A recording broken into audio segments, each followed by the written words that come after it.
Never had a dream with magic in the morning. 63 beautiful degrees out there. I got to come up with more descriptive terms because beautiful, spectacular, gorgeous, they all get burned out after a while, but it's just nice out. Yeah. Mike Barrett with us in the studio. How you doing, Mike? I'm good. How are you?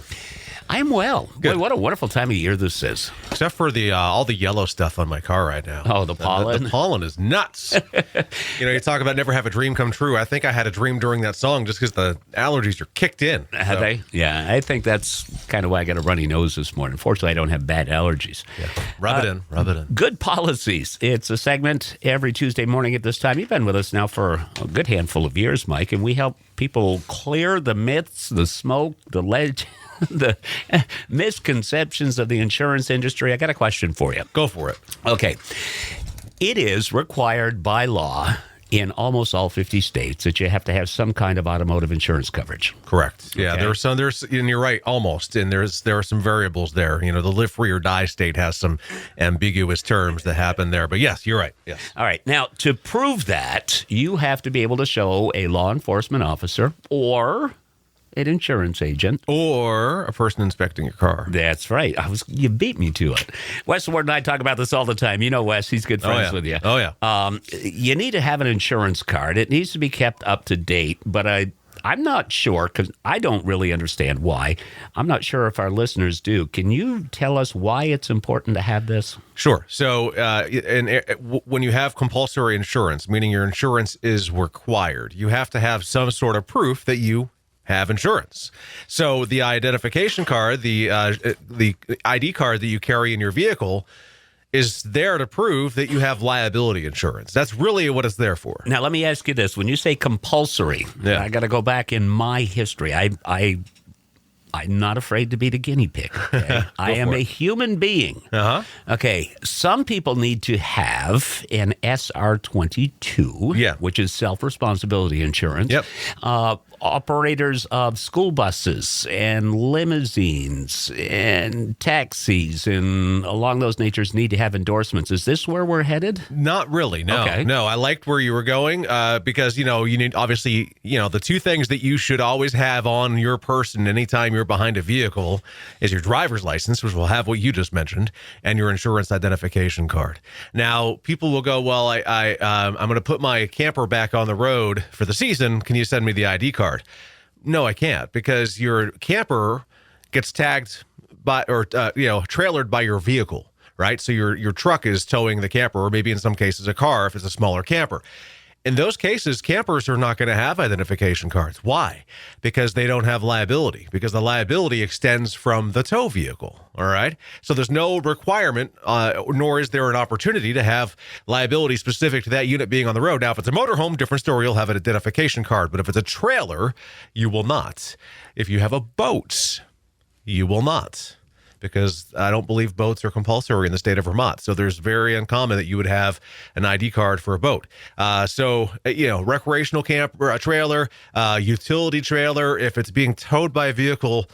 Now, here's the kicker. Here's the fun part, right? Okay. So a lot of insurance companies, it's technology, right? So if you get a brand new policy, a lot of times their systems don't have the ability to be smart enough to not print an ID card for the trailer or the camper.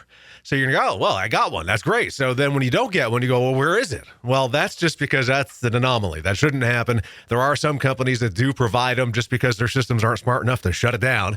But you don't need it because all the proof is in the pudding on the ID card for the tow vehicle. All right. So what does have identification cards? Anything that you're driving that's self-propelled on the road.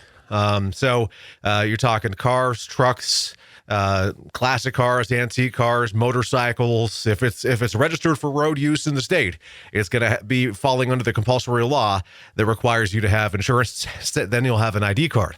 Now, and those little things that, what are they called? The slingshot, something like that. There, it's like a 3-wheeled car, but you have to register it as a motorcycle. Exactly. Yeah, you'll have an ID card for those too. You'll have ID cards for snowmobiles and ATVs because in Vermont, if those are being ridden off premises and trail riding, it is required that you have insurance on them. So you'll get ID cards for those as well. But for certain things, you may not. Okay? So be aware that is going to be the case. But the ID card's sole purpose is to show that you have liability. Now, It's there to show you have insurance so that you can exchange your insurance information if in an accident, which everybody should do. I find that interesting, Jeff. Actually, now that I brought that up, all of a sudden, like this whole light went off in my head. I saw it. Yeah, it was pretty dim, but it went on. It's a dim bulb. But when you have an ID card, you should at all times exchange that in an accident, regardless of whether you think you're at fault or not, because you're going to slow down the process, muddy up the waters with getting a claim handled if you're not exchanging pertinent information such as your name, your address, your preferred contact number, and your insurance identification card. Now, I think it's a common misconception for most drivers out there that when they are involved, unfortunately, in an incident, whether it's a major motor vehicle incident or even a light one, I think a lot of listeners think that by giving that information, it's accepting blame. And I think that's why, or at least somewhere where you were going. Yeah. So you're not accepting blame because you're not going to hand it to him and go, I'm sorry. And if you do want to slap you, don't do that. That's not good. But it's funny, actually. You look at the back of the ID cards, and a lot of companies, in addition to the contact information on how to file a claim, there's also some tips. Usually there's 1, 2, or 3 tips of how to handle yourself, which no one's going to read that. So it's so nice that they put that on there, but I'm not going to pause in the accident and go, oh, there's 3 tips right here. Hold on, I'll be right with you. 1, okay, don't admit fault. Okay, and then get out of the car. Don't do that. But, it's important. Don't admit fault, regardless of whether you're at fault or not. It's not necessary. Let the process itself determine who is indeed at fault. By admitting fault, even if you're not at fault, you're making the person that you hit think you're at fault. So it's, again, we're muddying up the process and slowing it down. Then it becomes a bugger of a fight. So he said, she said. That's right. And you don't want to do that. Yeah. And by the way, when you're sitting on the side of the road after you called 911, you're still not going to read the back of the car. No, you're not. That's, and one final thought, since we're on that track, is accidents. The best process to think about is if you get into an accident with another party on the road, you should always call and get emergency personnel there, regardless of injury, because you want them to come to the scene. If it's an accident in a parking lot, you can call. Highly likely they won't come unless it's a very significant, major property damage or, of course, bodily injury. Of course, they would come for that.